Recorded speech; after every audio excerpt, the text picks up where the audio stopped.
Hello investors, welcome to Business Learnings. In this video, we're talking about Mold-Tek Packaging Limited. It's a small cap company and potentially regarded as a multi-bagger of this decade. But we'll look at the numbers, we'll try to understand the products, and we'll also try to understand whether this company is good for investment at this point in time or not.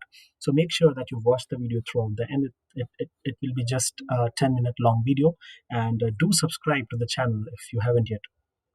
So Mold-Tek is a industry leader in providing packaging solution to its clients. What kind of packages? See, I'll just show you my word file. In various food and FMCG sector, uh, take the example of these ice cream buckets. The buckets in which Asian Paints supplies its Asian Paints or any other paint, a paint player supplies its paints.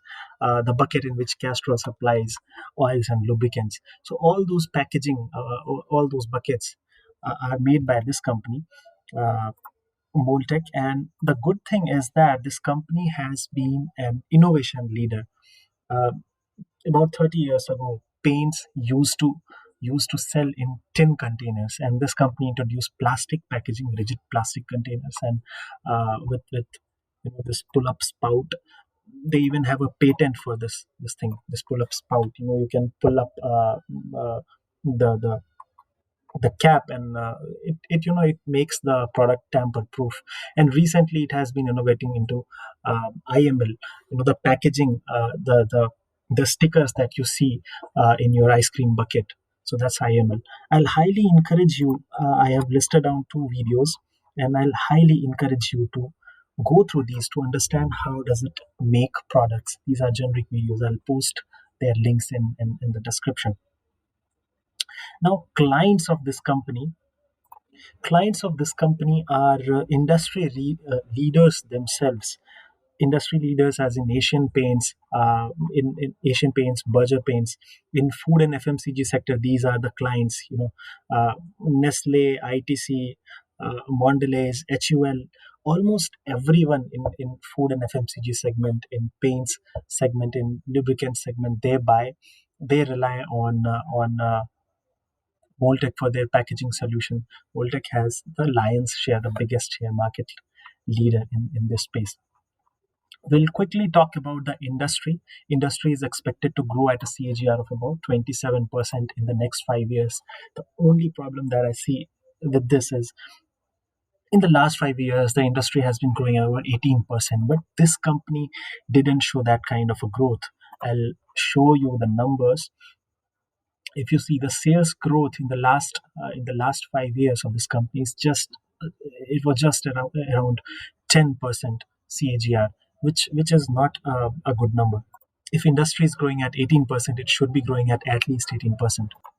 However, the good thing is the adoption of IML. I will just talk about IML. The stickers you see in containers. So IML's adoption of IMLs will improve its margins by about 8 to 10%, and a lot of clients are shifting towards it because it makes the product tamper-proof. It makes it easy to track, and that's what is important in these times when authenticity of products become very important, right? So this will further aid the the margins of this company. Now, quickly talking about the top management of the company, uh, the management quality is quite good. Lakshman Rao is the CEO of this company, and he has been the CEO for the last 30-35 years. And I am Bangalore graduate. Uh, he has been managing the company quite well. The only problem is all the top management, they are above 60 years of age, and that's a bit of a problem for me because succession planning becomes very important. Who will be the next CEO? Will he or she be able to handle or grow at that pace, the 20% kind of a pace that this company has been growing for the past decades, right?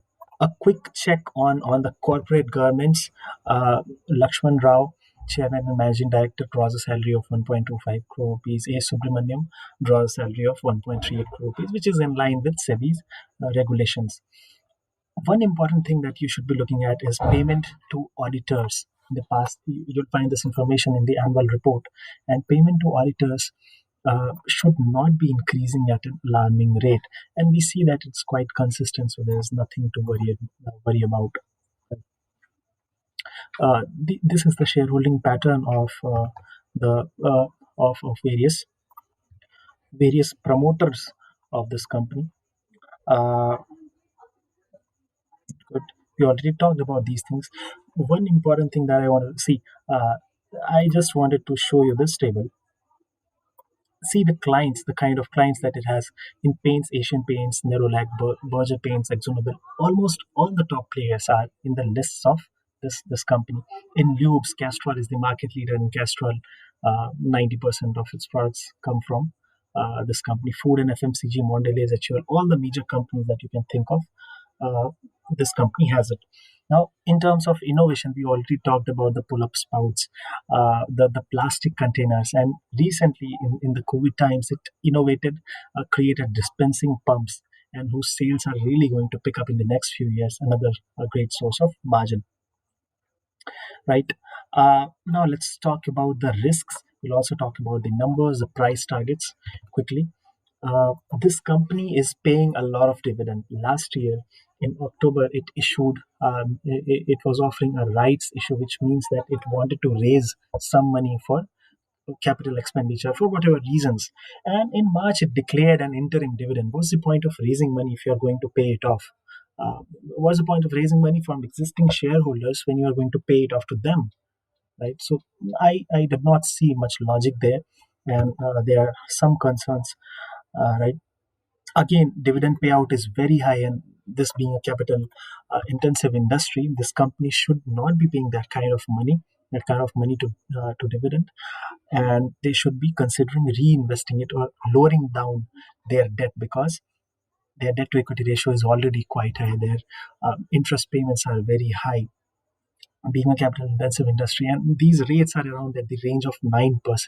So they should put a really good focus in reducing their debt. Now let's quickly talk about the valuations of this company.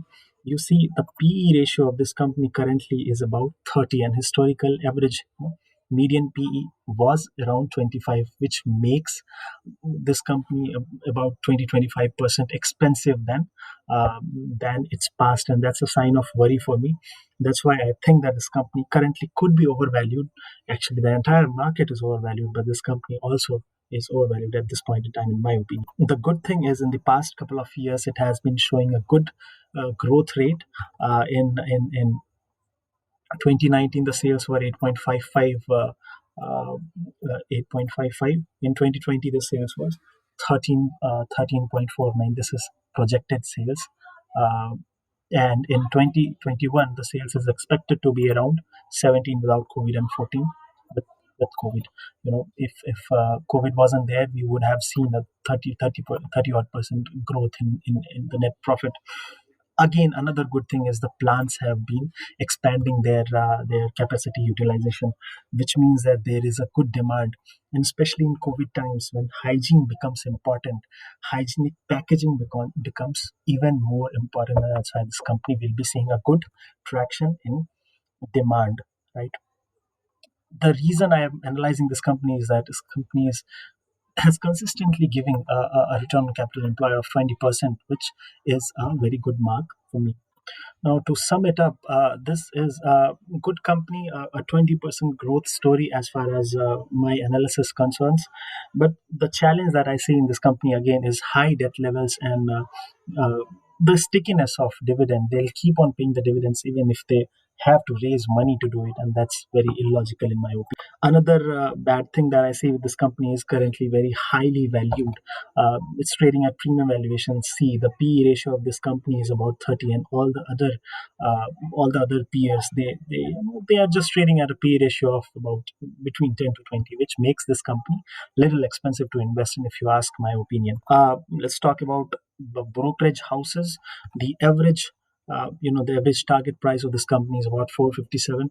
All the analysts, seven analysts from this different companies, are targeting this, and they have rated it a buy rating. But if you ask me, I think that this company is overvalued please do your own research before investing in this company. Thanks a lot for watching this far. If you have any questions, please put them down in the comment box below. I'll try to share this word file also. And do subscribe to the channel. Thanks a lot for watching. Bye.